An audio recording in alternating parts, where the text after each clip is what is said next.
வணக்கம் and welcome back to UV TV மக்களே. So yes, இன்னைக்கு ஸ்குவாட் அனலைசிஸ் பண்ணலான்ற ஒரு பிளான் தான். எகைன் அந்த சீரிஸ் தான் பண்ணிட்டு இருக்கோம். ஸோ இன்னைக்கு பார்க்க போற டீம் உங்களுக்கு பார்க்கும்போதே தெரிஞ்சிருக்கும், டோட்னம் ஹாட்ஸ்பர்ஸ். ஸோ அவங்க 26, 27ல எந்த ஸ்குவாட வச்சு போறாங்க அண்ட் பிரீமியர் லீக்ல டைட்டில் அடிப்பாங்களா, இல்லை டாப் 4குள்ள வருவாங்களா, இல்லை எங்க முடிப்பாங்க அப்படின்றத ஒரு ஓவர்வியூ பார்த்துடலாம்.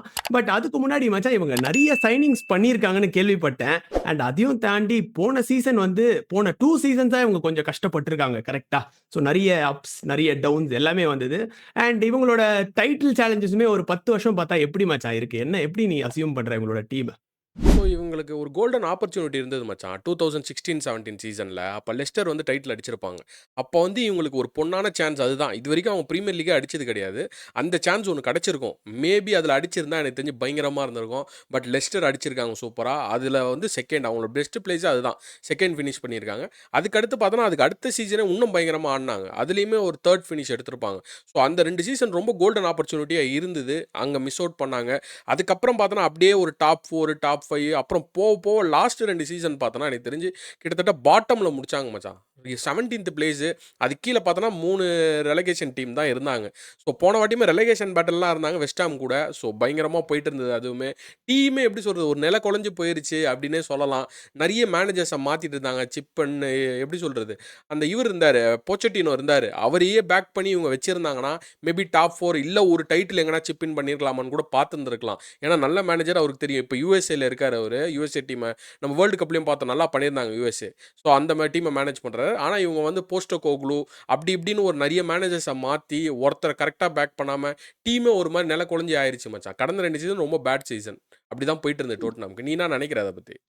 எஸ். அண்ட் போன சீசன் இன்னுமே பேடா போச்சு. ரெலிகேஷனுக்கு போயிடுவாங்களா அப்படின்ற மாரி ஒரு இதுக்கு தள்ளப்பட்டாங்க. அதுக்கு முன்னாடி சீசன் மிச்ச 3 டீம்ஸ் பாயிண்ட்ஸ் வைஸ் ரொம்ப கீழ இருந்தாங்க. ஸோ 17த் முடிச்சிருந்தாலும் ஒரு மாரி பரவால்ல அப்படின்ற மாரி இருந்தாங்க. ரெலிகேஷன் சேஃபா இருந்தது. But last season almost West ஹாமா, ஸ்பர்ஸா யார் வெளியேறுவா அப்படின்ற மாரி இருந்தது. அப்பதான் டி சர்பி எடுத்துட்டு வந்தாங்க. அண்ட் டி சர்பி ஆக்சுவலா சூப்பரா யூட்டிலைஸ் பண்ணாரு. அவரு கரெக்ட்டா மேனேஜ்மென்ட் பண்ணிட்டு அண்ட் பிளேயர்ஸ் எல்லாம் ஒரு மாரி எடுத்து போட்டு ரெலிகேஷன தப்பிச்சாங்க. அண்ட் ரெலிகேஷன் மட்டும் தப்பிக்கல. அண்ட் அடுத்த சீசன், அதாவது இந்த சீசனுக்கு நிறைய டிரான்ஸ்ஃபர்ஸ் அண்ட் நிறைய டிரான்ஸ்ஃபர் ரூட்ஸ் நடந்திருக்கு டோட்னம் பொறுத்தவரைக்கும். அண்ட் அவங்க டிரான்ஸ்ஃபர்ஸ்லாம் எப்படி மச்சான் முடிஞ்சிருக்கு? அண்ட் இதுவரைக்கும் யாரெல்லாம் வாங்கியிருக்காங்க? அண்ட் அதே மாரி யாரெல்லாம் போயிருக்கா? ஸோ நம்ம ட்ரான்ஸ்ஃபர் பார்க்கறதுக்கு முன்னாடி மெயினா அவங்களுக்கு பெரிய ஒருத்தர் உள்ள வந்திருக்காரு மச்சான். போன சீசன் எண்ட்ல கிட்டத்தட்ட ரெலகேஷன் பேட்டில காப்பாத்தி குடுத்த டிசர்பி. கிட்டத்தட்ட எண்ட்ல அவர தான் பண்ணியிருந்தாங்க. அதே மாரி டிசர்பி வந்து எப்படி சொல்றது, ஒரு தைரியமான மூவ் எடுத்தாரு. எனக்கு தெரிஞ்சு மார்சேல்ல இருந்தாரு. மார்சேல்ல இருந்து டப்புன்னு இங்க ட்ரான்ஸ்ஃபர் ஆகும்போது, நீங்க ரெலகேஷன் ஆனாலும் பரவால்ல, நீங்க ஸ்டே பண்ணுவீங்களா அப்படின்னு கேட்டு தான் ஒரு ஹியூஜ் கான்ட்ராக்ட் குடுத்தாங்க டிசர்பிக்கு. டிசர்பி ஓகே, ஒருவேளை நான் லீக் 2வது டிவிஷன் போயிருந்தாலுமே நான் கண்டிப்பா டிராவல் பண்ணுவேன் இந்த டீமோட அப்படின்னு தான் அந்த பொறுப்பை ஏற்றாரு. அது ஏத்த மாரி எனக்கு தெரிஞ்சு பிளேயர்ஸும் நல்லா சிப் இன் பண்ணாங்கப்பா. அதுக்கப்புறம் ஓரளவு டீசென்ட்டா ஆடி எனக்கு தெரிஞ்சு வின்ஸ், டிராஸ்ன்னு எடுத்து எனக்கு தெரிஞ்சு ஓரளவு ரெலகேட் ஆகாம காப்பாத்தி விட்டாரு. எனக்கு தெரிஞ்சு டொனாலி அழகா நியூ கேஸ்ல துண்டா தூக்குனாங்க. பட் ஒரு ஹியூஜ் சைனிங் சொல்லுவேன். கிட்டத்தட்ட ஒரு 100 மில்லியன் குடுத்துருக்காங்க. பெரிய அமௌண்ட் தான். பட் இந்த மாரி டோட்டனம் ஒரு பேட் இதுல இருக்கும்போது பெரிய மணி குடுத்து தான் மச்சான் சைன் பண்ண முடியும். ஏன்னா பிளேயர்ஸுமே அப்பதான் வில்லிங்கா இருப்பாங்க. ஏன்னா சாம்பியன்ஸ் லீக் ஸ்பாட் இல்ல. ஸோ எப்படி வருவாங்க அப்படின்னு பார்க்கும்போது மணி தான் ஒரே ஆப்ஷனு. ஸோ ஹார்டா போய் டப்புன்னு டொனாலி சைன் பண்ணாங்க. அவர் ஸ்டார் பிளேயரா இருக்க போறாரு. அதுக்கப்புறம் 1 டூ வாட்ச் பார்த்தோன்னா மேத்யூஸ் பெர்னாண்டஸ். இது யாருமே எதிர்பார்க்கல. வேற எதனா ஒரு கிளப் பார்ப்பாங்களா அப்படின்னு பார்த்தாங்க. இவங்க டப்புன்னு போய் இவரும் ஒரு 90 to 100 மில்லியன் கிட்ட குடுத்து ஹார்டா சைன் பண்ணாங்க. ஒரு நல்ல மிட்ஃபீல்டர் 2 பேருமே. ஸோ 2 பேருமே பயங்கரமா இருக்க போறாங்க மச்சான். மெயினா டோட்டனம்ல. நீ என்ன நினைக்கிற அத பத்தி? எஸ். இந்த 2 சைனிங்குமே பயங்கரமான சைனிங் தான். பிளேயர் குவாலிட்டில டவுட்டே கிடையாது. ஆனா அது அமௌண்ட் போட்டது ரொம்ப அதிகமா இருக்கு. ஸோ இது நல்லா சீசன இவங்க அப்ரோச் பண்ணி நல்லா பண்ணாங்கன்னா, ஓகே நல்லா பேசுவாங்க. பட் சீசன்ல திருப்பியுமே ஏதாவது போன சீசன் மாரி ஏதாவது ஆவுது அப்டின்னா, சீரியஸாவே டீம் ரீதியா அவங்களோட ஸ்குவாட் ரீதியாவே நெறைய இஷ்யூஸ் வரலாம். ஸோ ஏன்னா ரொம்ப அமௌண்ட் ஸ்பெண்ட் பண்ணியிருக்காங்க. இந்த தடவ டிரான்ஸ்ஃபர்ஸ் படி பார்க்கும்போது 26, 27ல. அண்ட் ஓகே, இந்த மாரி தான் இருக்கு. ஒன்ஸ் டூ வாட்ச் டொனாலி அண்ட் அது இல்லாம மேத்யூஸ் பெர்னாண்டஸ் நெறைய பேர் இருக்காங்க. பட் அதையும் தாண்டி சில பிளேயர்ஸ இவங்க சைன் இன் பண்ணியிருக்காங்க. டிரான்ஸ்ஃபர்ஸ் படி பார்க்கும்போது யாரெல்லாம் இவங்க டிரான்ஸ்ஃபர்ஸ்ல உள்ள எடுத்திருக்காங்க அண்ட் வெளிய அனுப்பியிருக்காங்க. ஸோ அவங்க உள்ள எடுத்தது பார்த்தோன்னா மச்சான், அந்த 2 பிக் சைனிங் நம்ம பேசியிருந்தோம். டொனாலி அண்ட் மேத்யூஸ் பெர்னாண்டஸ் 2 பேருமே கிட்டத்தட்ட ஒரு 100 மில்லியன் கிட்ட போயிருச்சு அங்கேயே அமௌண்ட்டு. அதுக்கடுத்து இன்னொரு ஒரு டிஃபெண்டர் வேன் எக்கே. எனக்கு தெரிஞ்சு ஹார்டா போய் அவர சைன் பண்ணாங்க. ஒரு 60 மில்லியன் குடுத்து. ஏன்னா கிறிஸ்டியன் ரொமேரோ வெளில போயிருந்தாரு ஸ்குவாட விட்டு. ஸோ அவரு அத்லெட்டிகோ மேட்ரிடுக்கு போயிருந்தாரு. அதனால ஒரு சிபி வேணும் நமக்கு. வேன் ட வென்க்கு பார்ட்னர் பண்ணணும் அப்படின்ட்டு வேன் எக்கே ஒரு நல்ல சைனிங் நான் பார்ப்பேன். நல்ல பிளேயர் ஆக்சுவலா. சூப்பராவே ஆடிட்டு இருந்தார் போன சீசன் பிரைட்டனுக்கு. அதுக்கப்புறம் நம்ம இன்டர்நேஷனல்லயே பார்த்தோம் எனக்கு தெரிஞ்சு. அங்கேயுமே சூப்பரா ஆடி இருந்தார் நெதர்லாண்ட்ஸுக்கு. ஸோ அவர பார்த்து சைன் பண்ணாங்க. பண்ணாங்க. ஒரு நல்ல சைனிங் சொல்லுவேன். நல்ல அமௌண்ட், டீசென்ட் அமௌண்ட்னு சொல்லுவேன் 60 மில்லியன். அதுக்கு அடுத்து பார்த்தோன்னா, மிச்சதெல்லாம் ஸ்டீல் டீல்னு நான் சொல்லுவேன் மச்சான். செனசி எனக்கு தெரிஞ்சு அமௌண்ட்டே எல்லாம் ஃப்ரீ ட்ரான்ஸ்ஃபர் பண்ணியிருக்காங்க. அதே மாரி பார்த்தோன்னா, டுப்ரோவ்கா நம்ம பார்த்துருந்தோம். டுப்ரோவ்கா நல்லாவே பண்ணியிருந்தாரு. ஒரு செகண்ட் ஆப்ஷனா இருந்தார் கோல் கீப்பரா. அவர போட்டு ஹார்டா சைன் பண்ணியிருக்காங்க. ஒரு ஃப்ரீ ட்ரான்ஸ்ஃபரா. அதுக்கப்புறம் பார்த்தோன்னா, ஆண்டி ராபர்ட்சன் அவரோட ட்ரான்ஸ்ஃபர் இது முடிஞ்சிருச்சு கான்ட்ராக்ட் லிவர்பூல்ல. ஸோ வெளியே ஃப்ரீ ஏஜென்ட்டா இருந்தாரு. அவரையுமே சிப் இன் பண்ணி சைன் பண்ணியிருக்காங்க. நான் அதெல்லாம் வந்து ஸ்டீல் டீலா பார்ப்பேன் மச்சான். நீ என்ன நினைக்கிற அவங்களோட இன்ஸ பத்தி, ட்ரான்ஸ்ஃபர் இன்ஸ பத்தி? ஓகே. நீ மெயினான ஒரு பிளேயர விட்டியே செனசி. ஸோ செனசியுமே வந்து இவங்க நெறைய பிளேயர்ஸ் வந்து எப்போ எடுத்தாங்க அப்டின்னா, ட்ரான்ஸ்ஃபர் ஆரம்பிக்கும்போதே நெறைய பிளேயர்ஸ வாங்கிட்டாங்க. அதாவது ஏர்லி ஸ்டேஜஸ்லயே. ஸோ செனசி, ராபர்ட்சன் இவங்க எல்லாமே ஃப்ரீ ஏஜென்ட்டா வந்திருந்தாங்க. கூட வந்து பிக் மனியா வந்து வேனக்கி எல்லாம் பண்ணியிருந்தாங்க. மேத்யூஸ் பெர்னாண்டஸ், டொனாலி எல்லாமே பண்ணியிருக்காங்க. ஸ்குவாட் ஒரு மாரி பார்க்கறதுக்கு சூப்பரா இருக்கு. இந்த தடவ ட்ரான்ஸ்ஃபர் பிரீமியர் லீக்லயே யார் நல்லா பண்ணியிருக்கா அப்டின்னு கேட்டா டெஃபினட்டா ஸ்பர்ஸ சொல்லலாம். ஏன்னா ஸ்குவாட் சூப்பரா ரொட்டேட் பண்ணி செட் பண்ணியிருந்தாங்க. போன சீசனுமே they had a good team. But டீம்ல 11ல ஆடுறதுக்கு தான் ஆள் இல்ல. ஸோ நெறைய இன்ஜுரீஸ் அண்ட் அப்படி இப்படின்னு போச்சு. அவங்களுக்கு அதுதான் ஒரு பெரிய ஒரு இஷ்யூவா போயிட்டு இருந்தது போன சீசன். பட் இந்த தடவ வந்து நெறைய பிளேயர்ஸ புதுசா எடுத்திருக்காங்க. அண்ட் வெளியவும் நெறைய பிளேயர்ஸ் போயிருக்காங்க மச்சான். ஸோ வெளிய யாரெல்லாம் போயிருக்கா? அண்ட் இது வந்து ஒரு நல்ல ஒரு டிபார்ச்சர்ஸா இருக்க போதா ஸ்பர்ஸ்க்கு கோயிங் ஃபார்வர்ட்? எனக்கு தெரிஞ்சு கிறிஸ்டியன் ரெமேரோ அப்படி இப்படி தான் மச்சான் இருக்காரு. ஏன்னா போன சீசன் வந்து ஒரு எப்படி சொல்றது, ஓகேஸான சீசன் தான் சொல்லுவேன். Actually player wise is very good எனக்கு தெரிஞ்சு. ஆனா கொஞ்சம் அக்ரெசிவா இருக்காரு. எனக்கு தெரிஞ்சு ரெட் கார்ட்லாம் வாங்கியிருந்தாரு. கிட்டத்தட்ட அவர் வந்து டோட்டனம் ஹாட்ஸ்பரோட கேப்டன். அவரே வந்து போயிட்டு ஹார்டா போயிட்டு ரெட் கார்ட்ஸ்லாம் வாங்கியிருந்தாரு. அதுக்கப்புறம் அவரும் வந்து எப்படி சொல்றது, இந்த சீசனோட நான் போறேன் அப்படின்ற மாதிரி தான் டாக்ஸ் போயிட்டு இருந்தது. ஸோ அவர் போயிருக்காரு. அது ஒரு எப்படி சொல்றது, கிளப்புக்குமே ஒரு நல்ல டிபார்ச்சர் தான் நான் பார்ப்பேன். ஏன்னா அந்த மாதிரி ஒரு பிளேயர் வந்து போய் தான் ஆகணும். ஏன்னா வேண்டவன் இருக்காரு. அவர் ஆல்ரெடி அக்ரெசிவ். இவரும் அக்ரெசிவ்னும் போது எனக்கு தெரிஞ்சு அந்த காம்போ செட் ஆகலையோ அப்படின்னு தோணுது. அவங்க வேண்டவனை பேக் பண்ணிட்டு கிறிஸ்டியன் ரொமேரோ அனுப்பிச்சிருக்காங்க. அதுக்கு வேனக்கை சைன் பண்ணியிருக்காங்க. எனக்கு தெரிஞ்சு நல்ல மூவ் நான் அதை பார்க்குறேன். அதுக்கப்புறம் பார்த்தோன்னா towards end of the last சீசனில் கின்ஸ்கி பண்ண ஆரம்பிச்சார் கோல் கீப்பிங். அப்போ விக்காரியோக்கு சான்ஸ் கிடைக்கல. நமக்கு தெரியும் விக்காரியோ நல்ல கோல் கீப்பர் அப்படின்ட்டு. பட் அந்த டிசர்பியோட மேனேஜிங் எப்படி இருக்குன்னா, அவர் வந்து கின்ஸ்கியை தான் நம்புறாரு. கின்ஸ்கிக்கு நிறைய சான்சஸ் கொடுத்தாரு லேட்டர் பார்ட் ஆஃப் த போன சீசனில். ஸோ கின்ஸ்கி தான் மச்சான் ஸ்டார்ட் பண்ண போகிறார். அதுவுமே ஒரு நல்ல டிபார்ச்சர் தான் பார்ப்பேன். அதுக்கடுத்து பர்க்வெல் வந்து ஒரு ரூமர் போயிட்டு இருக்கு. But is playing now. So டோட்னாமில் அவர் ஆடிட்டு இருக்காரு. அதனால அவரும் போகிறதுக்கான அறிகுறி கிடையாது. அதுக்கப்புறம் ஒரு சின்ன சின்ன யங்ஸ்டர்ஸ் தான் மச்சான் போயிருக்காங்க. உஸ்கோவிச்னு ஒருத்தர், அதுக்கப்புறம் பார்த்தோன்னா உனக்கு அக்கேன்னு ஒருத்தர், அப்புறம் பிசோமான்னு ஒருத்தர் போயிருக்காரு. ஸோ பிசோமா மிட்ஃபீல்டு ஆடி இருந்தார். ஆனால் போன சீசன் சான்ஸ் கிடைக்கல. ஏன்னா இப்போ கேலகர் அவர்லாம் வந்து சைன் பண்ணதால எனக்கு தெரிஞ்சு மிட்ஃபீல்டு பேக்டாக இருக்குது. ஸோ டொனாலிலாம் வந்ததால் எனக்கு தெரிஞ்சு அவர் டிபார்ச்சர் நல்ல மூவ் தான் தோணுது. ஸோ போனது பரவாயில்ல மச்சான். ஆனால் உள்ளே வந்த பிளேயர்ஸ் எல்லாருமே பயங்கரமான பிளேயர்ஸ். ஓகே. ஸோ எஸ் இதான் பாய்ஸ் கிட்டத்தட்ட 267 மில்லியன் ட்ரான்ஸ்ஃபர்ஸ் படி பார்க்கும்போது இதுவரைக்கும் பண்ணியிருக்காங்க. அண்ட் சில பொசிஷன்ஸ் அதாவது சில பொசிஷன் நான் சொல்லுவேன். இனிமே டோட்ன்ஹாம் வந்து ஸ்ட்ராங் பண்ணும். அது என்ன பொசிஷன்ஸ்னு பார்க்கலாம். பட் இவங்களோட 26 மென் ஸ்குவாட் எப்படி இருக்க போது? யாரெல்லாம் உள்ள வந்திருக்காங்க? and எந்தெந்த பிளேஸ் விளையாட போறாங்கன்றத டீட்டெயிலா பார்க்கலாம். ஃபர்ஸ்ட் கோல் கீப்பர்லேருந்து பார்த்துடலாம் மச்சான். கோல் கீப்பரில் விக்காரியோ போயிட்டாப்ல. இப்போ கின்ஸ்கி தான் மெயினாக இருக்க போகிறார். டுப்ரோவ்கா ஒரு நல்ல பேக்கப்னு எனக்கு என்னமோ தோணுது. பட் தேர்ட் சாய்ஸ் கீப்பர் அவங்க பை பண்ணணும் எங்கேயாச்சும். ஏன்னா இவங்க 2 பேர் ஒரு வேளை யாருக்குன்னா இன்ஜுரி ஆயிடுச்சு அப்படின்னும் போது இன்னும் ஒரு கீப்பர் சேஃபராக அவங்க பண்ணணும்னு நினைக்கிறேன். நீ என்ன மச்சான் கீப்பரில் இல்லைன்னா மெயின் கீப்பர் அவங்களுக்கு தேவைப்படுதா? நீ எப்படி பார்க்குற இதை? இல்ல மச்சான். இந்த தடவ கிங்ஸ்கி வச்சு தான் போறாங்க. கிங்ஸ்கி அவங்க ரொம்பவே ட்ரஸ்ட் பண்றாங்க.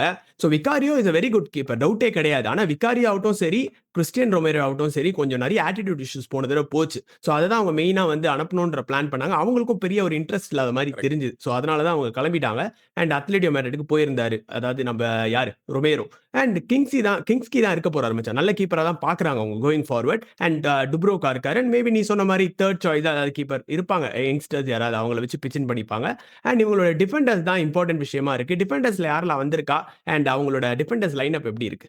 டிஃபெண்டர்ஸில் பார்த்தோன்னா அந்த புது சைனிங் வேனக்கே வந்திருக்காரு மச்சான். அவர் டேரெக்டாக 11ல் வரப்போறாரு. அதுதான் எனக்கு தெரியுது. அதுக்கப்புறம் பார்த்தோன்னா வேண்டவன் நம்ம பார்த்தோம். வேண்டவன் ஆனால் என்ன சொல்றதுன்னா எல்பியில் ஆடிட்டு இருந்தாங்க நடுவில். இப்போ எல்பியில் ஆட வேண்டாம். அவர் டேரெக்டாக சிபி தான் ஆட போறாரு. ஏன்னா கிறிஸ்டியன் ரொமேரோவும் இப்போ போயிட்டாரு. வேனக்கே அண்ட் வேண்டவன் காம்போ தான் இருக்க போகுது சிபியில். அவருக்கு பேக்கப்பாக பார்த்தோன்னா பென் டேவிஸ் அண்ட் டன்சோ அவங்களாம் வந்து கொஞ்சம் சிப்பின் பண்ண போகிறாங்க பேக்கப்பாக. ஒரு நல்ல சாய்ஸ் தான் நான் சொல்லுவேன் Dunzo and pen Davis பேக்கப்புக்கு.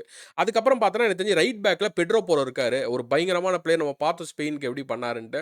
So அவருக்கு பேக்கப்பாக வந்து எனக்கு தெரிஞ்சு பார்த்தோன்னா பென் டேவிஸ் கூட ரைட் பேக் ஆடலாம். மேபி வெர்சடைலாக போட்டு. ஸோ அதை தவிர்த்து பார்த்தா ஸ்பென்ஸு அவங்க போயிருக்காரு. அவர் வந்து இன்டர் மிலானுக்கு போயிருக்காரு. அவர் நல்லா பண்ணியிருந்தாரு ஆக்சுவலா இங்கிலாந்துக்கு. பட் ஏன் போனாரு அப்படின்னு தெரியல. ஸ்போர்ட்ஸும் விட்டுட்டாங்க. அதே மாரி லெஃப்ட் பேக்ல பார்த்தோம்னா யுடோகி இருக்காரு. யுடோகி ஒரு ப்ராப்பரா இருப்பாரு. மேபி அவங்களுக்கு அந்த ரைட் பேக், லெஃப்ட் பேக்ல ஒரு பேக்கப் தேவையா? சிபில பேக்கப் வந்து செனசி கூட இருக்காரு மச்சான். But right back, left backup கொஞ்சம் இல்லாத மாரி இருக்கு. ஏன்னா பெட்ரோ போரோ, யுடோகி ப்ராப்பரான பேக்கப் இல்லையோன்னு நான் பார்க்குறேன். நீ என்ன மச்சான் பார்க்குற டிஃபென்ஸ்ல? ஸோ எல்பி வந்து உடோகி வந்து நல்ல ஒரு பிளேயர் தான். பட் அது இல்லாம ராபர்ட்சன் இருக்காரு. ஸோ ஃப்ரீ ஏஜென்ட்டா எடுத்திருக்காங்க. ஸோ எல்பில ராபர்ட்சன் வச்சு கூட போலாம். மேபி பேக்கப்பா உடோகி இருக்கலாம். ஏன்னா ஃபிட்னஸ் வைஸ் நான் சொல்றேன். உடோகி ஒரு டேலண்டட் பிளேயர். ஒரு கோயிங் ஃபார்வர்ட் நல்லா விளையாடுவார். பட் இன்ஜுரி கன்சர்ன்ஸ் அவருக்கும் இருக்கு. ஸோ மேபி ராபர்ட்சன் வச்சு கூட ஸ்டார்ட் பண்ணலாம். கோயிங் ஃபார்வர்ட் உடோகி அந்த பொசிஷன்ல ஃபிட் இன் பண்ணலாம். அண்ட் ரைட்ல எகைன் நம்ம பெட்ரோ போரோ ஸ்பெயின் வேர்ல்ட் கப் வின்னர் பயங்கரமா ஆடி இருந்தார். இப்போ தான் ரீசெண்டா ஸ்குவாட்குள்ள வந்திருந்தாரு. அண்ட் அவரை வந்து டெஃபினட்டா நம்பி போறாங்க. மேபி டேவிஸ் யாராவது வந்து வைஸ் வர்சா அந்த சைடுல வேணா ஸ்வாப் பண்ணிக்கலாம். பட் மேபி ரைட் பேக்ல ஆப்ஷன்ஸ் இல்லாத மாதிரி எனக்கும் தோணுது. சிபிஎஸ் பொறுத்த வரைக்கும் வேண்டவனோட எனக்கு பக்கா. தெரிஞ்சு செனசி அண்ட் அதே மாதிரி யார் இருக்கா? இன்னொரு வேனக்கி. செனசி வேனக்கியே வந்து சாலிடா இருக்க போறாங்க. மேபி வேண்டவன எல்பில கூட இவங்க ட்ரை பண்ண போறாங்கன்னு எனக்கு என்னமோ தோணுது.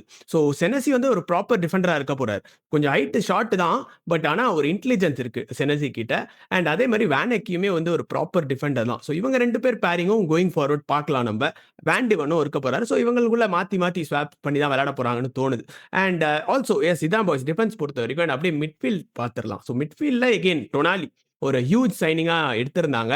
அண்ட் அவங்க இந்த இந்த என்ன சொல்றது போன சீசன் முடியும் போதே வந்து டிசாபி had a talk with Tonali it seems. So பேசியிருந்தாங்க.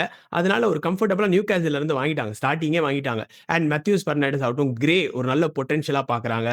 அண்ட் பென்டகோர் இன்ஜுரி அப்படி இப்படி இருந்தது. இந்த சீசன் விளையாடுவார்னு நினைக்கிறேன். அவரும் ஒரு நல்ல பிளேயர் உருகுவேல இருந்து.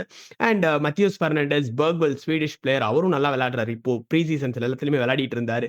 கேலகர் லோன்ல இருந்து வாங்கியிருந்தாங்க. பட் இப்போ ஆப்ஷன் வாங்கிட்டாங்கன்னு தோணுது எனக்கு. வாங்கிட்டாங்கல்ல மச்சான் கேலகர? எஸ். இவர ஆல்மோஸ்ட் டன் வாங்கிட்டாங்க. நினைக்கிறேன். பட் பாலினியாவ விட்டுட்டாங்க மச்சான். அந்த மாரி தான் போச்சு. எஸ். கேலகர இது பண்ண. பாலினியாவ விட்டுருக்காங்க. ஸோ அது வந்து ஒரு பெரிய எப்படி சொல்றதுன்னு தெரியல. Palhinha last season he was a main player when ஸ்பர்ஸ்ல விளையாடும்போது. அண்ட் அதே மாரி வந்து பப்பே சார் இருக்காரு. ஸோ அவருமே விளையாடிட்டு இருக்காரு ப்ரீ சீசன்ல. ஒரு நல்ல ஒரு பிளேயரா பார்க்குறாங்க அவங்களுமே. அண்ட் ஆல்சோ ஜாவி சிமோன்ஸ் ஒரு இன்ஜுரியில இருக்கார். ஸோ அவரு உள்ள வந்துட்டாரான்னு தெரியல. பட் வந்துட்டானா பெரிய ஒரு அசெட்டா இருக்க போறாரு ஸ்பர்ஸ்க்கு. அண்ட் மேடிசன் ஸோ ஜேம்ஸ் மேடிசனுமே வந்து இந்த மேட்ச் விளையாடிட்டு இருந்தார். ஒரு மாரி கரெக்ட். ஸ்ட்ரைக் ரோல்ல கூட அப்பப்போ பிச் இன் பண்ணி விளையாடுனாங்க போன மேட்ச். என்ன கதைன்னு தெரியல. பட் போன சீசன் ஃபுல்லாவே இன்ஜுரி இருந்தார். ஸோ அவருமே வந்து நம்புறாங்க ஆக்சுவலா மேடிசனையும். அண்ட் ஜாவி சிமோன்ஸ் ஒரு ஒரு நல்ல ஒரு டீம் மிட்ஃபீல்டரா இருக்கு மச்சான் ஆக்சுவலா பார்க்கும்போது. ஸோ குலோசோவிஸ்கியுமே அதேதான் இன்ஜுரி. இவங்களுக்கு பாதி பிளேயர்ஸ் வந்து இன்ஜுரியிலே முடிஞ்சிச்சு போன சீசன். அண்ட் இந்த சீசன் எல்லாருமே உள்ள வராங்க. ஆனா அவங்க எப்படி மோல்ட் ஆகி விளையாட போறாங்க டிசாபி கிட்டன்றது தான் பார்க்கணும். அண்ட் இவங்களோட ஸ்ட்ரைக் எப்படி மச்சான் இருக்கு? ப்ரோ இவங்க ஸ்ட்ரைக்ல பார்த்தோன்னா எனக்கு தெரிஞ்சு அங்க தான் மச்சான் ஒரு பிரச்சனை. ஏன்னா ரிச்சார்லிசன ரொம்ப வருஷமா நம்பிட்டு இருக்காங்க. அவருமே எப்படி சொல்றது, ஒரு சில மேட்ச் சூப்பரா கேரி பண்ணி குடுக்குறாரு. ஒரு சில மேட்சஸ் சொதப்பிடுறாரு. அதே மாரி போன சீசன் நெறைய இன்ஜூரிஸ், சிப்பன் உள்ள வந்துட்டு வெளில போயிருந்தாரு. அந்த மாரி தான் இருந்தது. அதே மாரி குலுமுவானி இப்போ ஓரளவு டீசென்ட்டா பண்ணியிருந்தாரு போன வாட்டி. அவர விட்டுருக்காங்க இந்த வாட்டி. ஸோ மேத்யூ ஸ்டெல் ஓரளவு டீசென்ட்டா பண்ணாரு. அவர வச்சிருக்காங்க. ஸோ அவரு, ரிச்சார்லிசன் மேபி மாறி மாறி ஆடலாம். டாமினிக் சோலாங்கி ஒரு மேட்ச் அவங்களுக்கு சூப்பரா ஆடுனாரு. அதுக்கப்புறம் அங்கேயும் இன்ஜூரி ஆச்சு. சிட்டி கிட்ட எனக்கு தெரிஞ்சு if I'm not wrong drop பண்ணியிருப்பாங்கன்னு நினைக்கிறேன். அதுக்கு சொலாங்கியும் நல்லா பண்ணியிருப்பாரு போன சீசன்ல. ஸோ அவருமே இன்ஜுரி கிரைசிஸ்ல இருந்தாரு. ஸோ எனக்கு ஸ்ட்ரைக் பார்க்கும்போது எனக்கு தெரிஞ்சு இன்னொரு ஒரு அட்டாக்கர் வாங்கணுமோ, ஒரு ஸ்ட்ரைக்கர் ப்ராப்பரான ஸ்ட்ரைக்கர் வாங்கணுமோன்னு எனக்கு என்னமோ தோணுது. அதே மாதிரி குடோஸ் வந்து ஒரு மேஜர் மிஸ்ஸா இருந்தார் மச்சான் போன சீசன். ஏன்னா குடோஸ் ஆமா. வந்து ரைட் விங்ல சூப்பராவே ஆடி இருந்தார் போன சீசன் முன்னாடி சீசன். அப்பவுமே அவங்களால ஒண்ணும் பண்ண முடியல. எனக்கு தெரிஞ்சு போன சீசன் அவர் இருந்திருந்தா மேபி பெட்டரா பண்ணியிருந்திருக்கலாம். ஒரு ஹியூஜ் மிஸ்ஸா இருக்கு. இந்த வாட்டி வருவாருன்னு நினைக்கிறேன் குடோஸ். ஸோ அவருமே மெயின் மேனா இருக்க போறாரு. அதுக்கப்புறம் யங்ஸ்டர் ஓடபட்டன் இருக்காரு. போன சீசன் ஒரு பிரேக் த்ரூ சீசனா இருந்தது ஓடபட்டுக்கு. இந்த வாட்டி லெஃப்ட் விங்ல அவளுக்கு எவ்வளோ கேம் டைம் குடுக்க போறாங்க? மேபி அவர தான் நம்பி போறாங்களா? இல்ல அவங்க வந்து ஒரு சில ரூமர்ஸ் போயிட்டு இருக்கு. கோடி கேக்போவ பார்க்குறாங்க அப்படின்ட்டு. ஒருவேளை கோடி கேக்போ வந்தா இவரு அவருக்கு பேக்கப்பா இருப்பாரா? அப்படி இல்லன்னா செவின்யோவும் பார்க்குறாங்க விங்ல. செவின்யோ வந்தா கூட இவங்க டீம் எப்படி சொல்றது? மாடுலேஷன் மாற வாய்ப்பு இருக்கு மச்சான். நீ என்ன நினைக்கிற இத பத்தி? ஆமா, ஆமா. ஸோ டெஃபினட்டா எஸ் இவங்களோட மேஜர் பொசிஷனே வந்து லெஃப்ட் விங் தான். ஸோ கேக்போக்கு போறதுல வந்து ஒரு நல்ல டீலா தான் நான் பார்க்குறேன் அவங்களுக்கு. ஏன்னா ஓடபர்ட் வச்சு ஒரு சீசன் ஃபுல்லா முடியாது. வெறும் பிரீமியர் லீக்ல மட்டும் தான் இவங்க விளையாட போறாங்க. அது இல்லாம சின்ன கப் காம்படிஷன்ஸ் எல்லாத்துலயும் இருக்க போறாங்க. ஆனா இவங்க வந்து எகைன் லெஃப்ட் விங் வந்து ஒரு மாரி பெஸ்ட் பிளேயரா இல்லாத மாரி தோணுது. கேக்போ இல்ல மேபி சவினியோ அந்த சைடுல ஏதாவது பிட்ச் இன் பண்ண முடியுதான்னு பார்க்கணும். ராஷ்ஃபோர்ட் பார்த்தாங்க. பட் அது நடக்கல. ஸோ மோஸ்ட் லைக்லி கேக்போ வந்து லிவர்பூல்ல இருந்து வர சான்ஸ் இருக்கு. லிவர்பூல் இன்னொரு பிளேயர் லெஃப்ட் விங்ல சைன் பண்றாங்க அப்படின்னா, Gakpo to Tottenham here we go கன்ஃபார்மா நடந்துரும். பட் அத தவிர பார்க்கும்போது ஆர்பில ஒரு மாரி ஃப்ளாஸ் இருக்கு. பட் மிட்ஃபீல்ட் சூப்பரா இருக்கு. டிஃபென்ஸ் சூப்பரா இருக்கு. அண்ட் அட்டாக்குமே ஒரு நல்ல அட்டாக்கா இருக்க போகுது ஸ்பர்ஸ் பொறுத்தவரைக்கும். அண்ட் இதுதான் இவங்களோட 26 மென் ஸ்குவாட் பாய்ஸ். ஸோ நீங்க என்ன நினைக்கிறீங்க? ஸ்பர்ஸ் எப்படி வச்சிருக்காங்க அவங்க டீம? அண்ட் இந்த டீம வச்சு அவங்க டைட்டில் நோக்கி போ முடியுமா? இல்ல டாப் 4 ஃபினிஷ் பண்ண முடியுமா? ஸோ என்ன நினைக்கிறீங்கன்றத டெஃபினட்டா கமெண்ட்ல சொல்லுங்க. பட் இவங்களோட பொட்டன்ஷியல் 11 எப்படி மச்சான் இருக்க போகுது? இப்போ அவங்களோட பொட்டன்ஷியல் லெவன் பார்த்தோன்னா நம்ம பேசியிருந்தோம் மச்சான். கின்ஸ்கி தான் மெயினா இருக்க போறாரு இந்த வாட்டி. அவர் தான் ஸ்டார்ட் பண்ண போறாரு. அதே மாரி right back no other option. ஏன்னா பெட்ரோ போரோ தான் இருக்காரு. அவர் ஸ்டார்ட் பண்ணிடுவாரு. அதே மாரி 2 சிபி தான் நீ சொன்ன. மேபி செனசி, வேண்டவன் அண்ட் வேனெக்கே. அவங்களுக்குள்ள ஒரு சிப் அண்ட் சேஞ்ச் இருக்கும் அப்படின்னு தான் எனக்கு தோணுது. அதே மாரி லெஃப்ட் பேக்ல ராபர்ட்சன் பிட்வீன் யுடோகி. அவங்க 2 பேருக்குள்ள தான் போட்டி வரும் லெஃப்ட் பேக்ல. ஸோ அவங்க 2 பேரும் மாறி மாறி ஆட போறாங்க. மிட்ஃபீல்ட்ல பார்த்தோன்னா பேக்டா இருக்கு மச்சான். டொனாலி அண்ட் மேத்யூஸ் பெர்னாண்டஸ் எல்லா மேட்சும் ஆட போறாங்க. மேபி அந்த கேம்ப் பொசிஷன்ல மேடிசன் இஃப் ஜாவி சிமன்ஸ் ஃபிட்டா இருந்தாருன்னா அங்கேயே வந்துருவாரு. ஸோ இவங்களுக்கு மிட்ஃபீல்ட்லயும் பயங்கரமான ஆப்ஷன்ஸ் இருக்கு. ரைட் விங்ல பார்த்தோன்னா குடோஸ் ஆல்ரெடி இருக்காரு. இப்போ இன்ஜுரியிலேருந்து வந்தாருன்னா அவருமே பர்ஃபார்ம் பண்ண போறாரு. குலுசோவிஸ்கி இன்ஜுரியிலேருந்து வந்தா அவருமே ரைட் விங் ஆடுவார் ஒரு மாதிரி. அதுக்கப்புறம் பார்த்தோன்னா ஸ்ட்ரைக்ல வந்து ரிச்சார்லிசன் இருக்காரு. ரிச்சார்லிசனுக்கு பேக்கப் டாமினிக் சொலாங்கி இருக்காரு. சொலாங்கியும் இன்ஜுரி ப்ரான் தான். ரிச்சார்லிசன் கொஞ்சம் மெயினாக ஆடுவாங்கன்னு பார்க்கணும் எனக்கு தெரிஞ்சு. அதுக்கப்புறம் லெஃப்ட் விங்கில் பார்த்தோன்னா கேலகர் இங்கே போட்டிருக்காங்க. மேபி அவர் மிட்ஃபீல்டில் தான் வருவார். லெஃப்ட் விங் அவங்க பார்த்துட்டு இருக்காங்க ஹார்டா. மேபி நீ சொல்கிற மாதிரி சவினியோ இல்லைனா வந்து கோடி கேக்போ சைன் பண்ணிட்டாங்கன்னா டீம் செட்டுன்னு தோணுது. நீ என்ன மச்சான் நினைக்கிற? ஆமா. டீம் சூப்பரா இருக்கு மச்சான். ஸோ ஸ்ட்ரைக் மட்டும் எனக்கு சொலங்கியுமே இன்ஜுரி ப்ரோன் தான் ஆக்சுவலா. விளையாடுறாரு அப்படின்னா ஃபுல் ஃபிட்னஸ்ல நல்ல ஒரு பிளேயர் தான். நம்ம எல்லாருக்குமே தெரியும். பட் இன்ஜுரி கன்சர்ன்ஸ் ஒரு பெரிய ரோல் ப்ளே பண்ணுது. ரிச்சர்லிசனுமே வந்து இன்கன்சிஸ்டன்ட்டா இருக்காரு. Sometimes is scoring goals. இப்ப ப்ரீ சீசன்லலாம் வந்து லாஸ்ட்ல வந்து ஒரு 90த் மினிட் செல்சிக்குலாம் கோல் அடிச்சிருப்பாரு. But correct. ஸ்டில் அவர் கொஞ்சம் இன்கன்சிஸ்டன்ட்டா நான் பார்க்குறேன். அண்ட் லெஃப்ட் விங்ல கேக்போவும் வராரு. ஸ்பர்ஸ் எடுக்குறாங்க அப்படின்னா ஓரளவுக்கு டீம் நல்லா இருக்கும். அண்ட் மிட்ஃபீல்ட்ல again Tonali and Matheus Fernandes will be the main players. கன்ஃபார்மா டவுட்டே கிடையாது. பென்டகோர் உள்ள பிச்சின் பண்ணலாம். அண்ட் அட்டாக்ல வந்து ஜாவி சிமோன்ஸ் அப்பப்போ உள்ள வந்துட்டாருன்னா அவர் மெயினா ஆடுறதுக்கு வாய்ப்புகள் இருக்கு. அண்ட் கேலகர் வந்து சிஐஎம்லயும் விளையாட வாய்ப்புகள் இருக்கு. பட் ஓவராலா டீம் வந்து நல்லா இருக்கு. ஸோ இனிமே கோயிங் ஃபார்வர்ட் ஒரு சின்ன ஒரு 2 சேஞ்ச் பண்றாங்க அப்படின்னா டீம் செட் அப்படின்ற மாதிரி தான் இருக்கு. அண்ட் இவங்க இந்த டீம் வச்சு டெஃபினட்டா டாப் 4 வரணும்னு நான் நினைக்கிறேன் மச்சான். ஏன்னா ஒரு நல்ல டீம், ஒரு நல்ல மேனேஜர். போன சீசன் 17th முடிச்சாங்க back to back times. But இந்த சீசன் வந்து இந்த ஸ்குவாட வச்சு 17th 16th முடிக்கிறாங்கன்னா ஒரு பெரிய கிரைம் நான் சொல்லுவேன். ஏன்னா ஒரு பயங்கரமான ஒரு ஸ்குவாட். அண்ட் சப்போஸ் 17th முடிக்கிறாங்கன்னா அவங்களுக்கு வந்து ஃபினான்ஷியல் கிரைசிஸ் வர்றது கூட வாய்ப்புகள் இருக்கு. ஏன்னா ஒரு நிறைய பிக் மணி போட்டிருக்காங்க. ஸோ மத்தியஸ் பெர்னாண்டஸ்க்காகட்டும் சரி, டொனாலிக்காகட்டும் சரி, நிறைய பிக் மணி சைனிங்கா போட்டிருக்காங்க. ஸோ கன்ஃபார்மா இவங்க நல்லா பண்ணி ஆகணுன்ற மாதிரி ஒரு சிச்சுவேஷனுக்கு தள்ளப்பட்டிருக்காங்க ஸ்பர்ஸ். ஸோ ஃபேன்ஸ் எதிர்பார்க்குறாங்க. ஃபேன்ஸுமே வந்து போன தடவை ரெலிகேஷன் அப்போ கூட நிறைய பேர் சப்போர்ட் பண்ணிட்டு இருந்தாங்க. So fans are like backing Spurs. But பார்ப்போம் கோயிங் ஃபார்வர்ட் ஸ்பர்ஸ் எப்படி முடிக்கிறாங்கன்றது பார்ப்போம். பட் பாய்ஸ் நீங்க என்ன நினைக்கிறீங்க? ஸ்பர்ஸ் வந்து நான் ஆல்ரெடி கேட்ட மாதிரி டாப் 4க்குள்ள வருவாங்களா? இல்ல கொஞ்சம் ஃப்ரண்ட்ல போய் டைட்டிலே வந்து டார்க் ஹார்ஸ் மாதிரி ஏதாவது அடிக்க வாய்ப்புகள் இருக்கா? ஸோ எது இருந்தாலும் மறக்காம கமெண்ட்ல சொல்லுங்க. அண்ட் இவங்க வந்து சாம்பியன்ஸ் லீக் போகணுன்றது ஒரு மெயின் மோட்டிவா இருக்க போகுது. அண்ட் சில்வர் வேர் எடுக்கணும். அதுதான் இவங்களோட பிரையாரிட்டியா இருக்க போகுது. எஃப்ஏ கப் இல்ல இஎஃப்எல் கப் ஏதாவது ஒண்ணு அடிக்கணும். அண்ட் பிரீமியர் லீக்ல ஒரு டாப் 4 ஃபினிஷ் பண்ணணும்ன்றது தான் ரியலிஸ்டிக்கான ஒரு விஷயமா இருக்கும் ஸ்பர்ஸ் பொறுத்தவரைக்கும். கோயிங் ஃபார்வர்ட் டைட்டில் போலாம் அப்படி இப்படின்னு இருக்க போகுது. ஏன்னா ப்ரீவியஸ் சீசனே வந்து டிரான்சிஷனா இருந்தது அவங்களுக்கு. போச்செட்டினியோ இருக்கும்போது நல்ல ஒரு டீமை சூப்பரா மோல்ட் பண்ணி எடுத்துட்டு போயிருந்தாரு. அண்ட் போஸ்டோகோகுலும் யூரோப்பா வின் பண்ணி கொடுத்தாரு. பட் எல்லாரையுமே வந்து ஸ்பர்ஸ் வந்து வேணாம் எனக்கு வேற ஒருத்தர் தான் வேணும்ன்ற மாதிரி ஒரு அப்ரோச்ல போய் தான் இந்த மாதிரி ஒரு நிலைமைக்கு தள்ளப்பட்டிருக்காங்க. பட் இப்போ டி சபிக்கு ஒரு நல்ல ஒரு ஸ்குவாட் கொடுத்துருக்காங்க. பேக் பண்ணியிருக்காங்க டோட்னாம். பட் பார்ப்போம் அவரால் என்ன பண்ண முடியுது அப்படின்னு. அண்ட் மச்சான் இதெல்லாம் தான் இருக்கு எனக்கு தெரிஞ்ச ஸ்குவாட் அனலைசஸ்ல. அண்ட் நீ ஏதாவது சம்மரைஸ் பண்ணணும்னு நினைக்கிறியா? இல்ல மச்சான். இப்ப டிசாபி வந்திருக்காரு. நம்ம காப்பாத்திட்டாரு போன வாட்டி ரெலகேஷன. இந்த வாட்டி நீ சொல்ற மாரி அவங்க டாப் 4, டாப் 5க்கு ஏம் பண்ணணும். யூரோப்பா ஃபுட்பால் அவங்களுக்கு வேணும். இருக்கிறதுலயே இப்ப இங்கிலாந்துலயே பார்த்தனா எனக்கு தெரிஞ்சு one of the big stadium வச்சிருக்காங்க. அந்த மாரி நீ வைக்கும்போது கிரவுட் கெப்பாசிட்டிய புல் பண்ணணும் அப்படின்னு பார்த்தனா, ஒரு டிக்கெட் சேல்ஸ் அந்த மாரி ஃபினான்ஸ் வைஸ் அவங்க இன்னும் கொஞ்சம் ஸ்டேபிள் ஆகணும்னா எனக்கு தெரிஞ்சு யூரோப்பியன் காம்படிஷன் அவங்களுக்கு ரொம்ப மெயின். அடுத்த சீசன் அவங்க யூரோப்பியன் காம்படிஷன் மெயினா ஃபோக்கஸ் பண்ண போறாங்க. ஸோ எல்லா காம்படிஷன்லயும் அவங்க வரணும் அப்படின்னு தான் அவங்க மேஜர் ஃபோக்கஸா இருக்க. நீ சொல்ற மாரி ஒரு டாப் 4, டாப் 5 எதிர்பார்க்கலாம் மச்சான் அவங்ககிட்ட. அதை விட்டு கீழே ஃபினிஷ் பண்ணாங்கன்னா மேபி சாக்கிங் இல்ல வேற எதனா சிப் அண்ட் சேஞ்ச் திரும்பி அவங்க எப்படி சொல்றது ஒரு ரீபில்டிங் ஃபேஸ்க்குள்ள போவாங்க. அந்த மாதிரி தான் இருக்க போகுது. ஸோ டாப் 4 அண்ட் 5 மஸ்ட் அவங்களுக்கு. ஓகே. ஸோ பார்க்கலாம் பாய்ஸ். ஸோ நீங்க ஸ்பர்ஸ் ஃபேன்ஸ் யாராவது நம்ம சேனல்ல பார்க்குறீங்க அப்படின்னா, ஸ்பர்ஸ் பொறுத்தவரைக்கும் என்ன நடக்க போகுது? ஸோ டிசம்பர் வரைக்கும் தான் டைமா? இல்ல அவங்க நல்லா விளையாட போறாங்களா? First 3 games will be the important games for spruce. So அவங்க எப்படி பண்ண போறாங்க? மேபி டார்க் ஹார்ஸா இருக்கிறதுக்கு கூட வாய்ப்புகள் இருக்கு. ஏன்னா அந்த மாரி ஒரு டீமா தான் இருக்காங்க. அண்ட் நியூட்ரல் பாய்ஸ் நீங்க என்ன நினைக்கிறீங்க? ஸ்பர்ஸ் பொறுத்தவரைக்கும் டாப் 4 அடிப்பாங்களா? ஸோ டெஃபினட்டா கமெண்ட்ல சொல்லுங்க. அண்ட் புதுசா பார்க்குற பாய்ஸ் மறக்காம சப்ஸ்கிரைப் பண்ணிடுங்க பாய்ஸ். அண்ட் ஆல்சோ லைக் பண்ண மறந்துட்டா லைக் பண்ணிடுங்க. நெக்ஸ்ட் ஸ்குவாட் அனலைசிஸ்ல மீண்டும் சந்திக்கிறோம். Until then it's bye from both of us. நன்றி. வணக்கம்.